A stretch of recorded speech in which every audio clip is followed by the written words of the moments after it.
मेरे किसान भाइयों, आपसे अनुरोध है, जरा दूसरों की बातों में आने से पहले खुद भी तो ये समझ लीजिए कि क्या इस किसान बिल से वाकई आपका रत्ती भर भी नुकसान होने वाला है। विपक्ष की बातों में आने से पहले उसके इतिहास को तो देख लीजिए।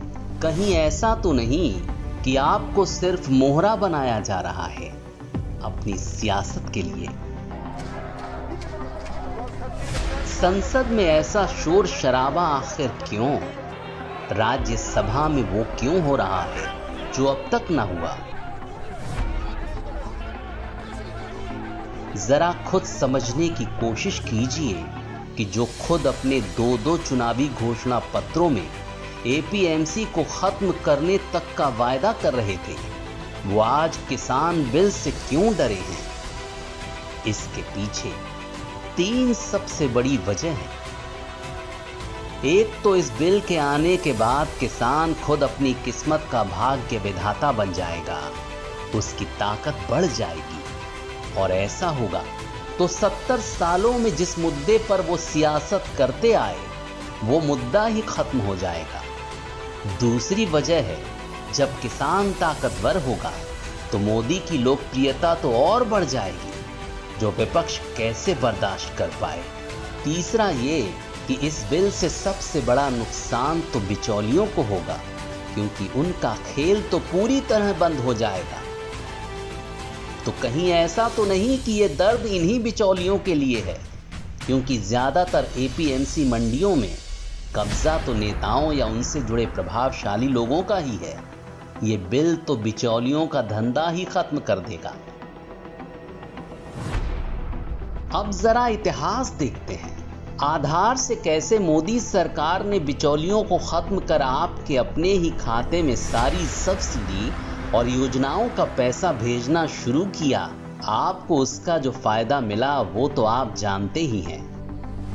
अब इस आधार का भी कैसे कैसे स्तर पर जाकर विरोध किया गया था उस वक्त, जबकि ये आधार भी इन्हीं के द्वारा शुरू किया गया था। आज वो सब विरोध कहां गए? अगर आधार में गड़बड़ी थी तो अब तक कुछ सामने क्यों नहीं आया? देश की सेना के सालों लंबे सूखे को खत्म करने और सैनिकों को ताकत देने के लिए मोदी सरकार ने राफेल की डील की। विपक्ष का रवैया तो आपको याद ही होगा। मोदी को चोर तक कहते थे, यही राहुल गांधी। गली गली में शोर है, चौकीदार चोर है। मगर देश की जनता जानती थी, खुद जनता ने इस मुद्दे को खोखला साबित कर दिया। राफेल आ चुका है। आज वही राफेल सेना की सबसे बड़ी ताकत है। कहां गए आज वो आरोप? अब हाल ही का सीएए बिल लीजिए। इस बिल पर विपक्ष ने बेहद ही गैर जिम्मेदाराना रवैया अपनाया। देश के मुसलमानों को भड़काया, उनसे झूठ बोला, उन्हें बहकाया कि इस बिल से उनकी नागरिकता खतरे में है। खुद पीएम मोदी ने, देश के गृह मंत्री ने बार बार आश्वासन दिए कि ये कानून किसी की नागरिकता छीनने का नहीं, नागरिकता देने का है। मगर हालात ऐसे कर दिए गए कि जगह जगह दंगे भड़क गए। मगर आज क्या है? कितने मुसलमानों की नागरिकता चली गई। मेरे देश के किसानों, आज आपको भी ऐसे ही मोहरा बनाया जा रहा है।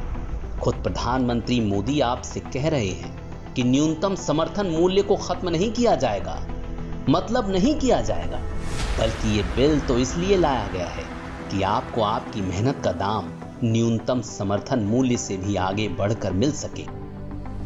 आप खुलकर खेती कर पाएं, अपनी मेहनत की कमाई को अपने हिसाब से बेच पाएं, कोई बिचौलिया आपका शोषण ना कर पाए। एपीएमसी मंडियों का विकल्प तो आपके पास हमेशा रहेगा। आप जब चाहें वहां फसल बेच सकते हैं। लेकिन क्या बेहतर नहीं है कि आप खुद बड़े व्यापारी से आमने सामने बैठकर सौदा करें और आपकी मेहनत का बेहतर दाम पाएं?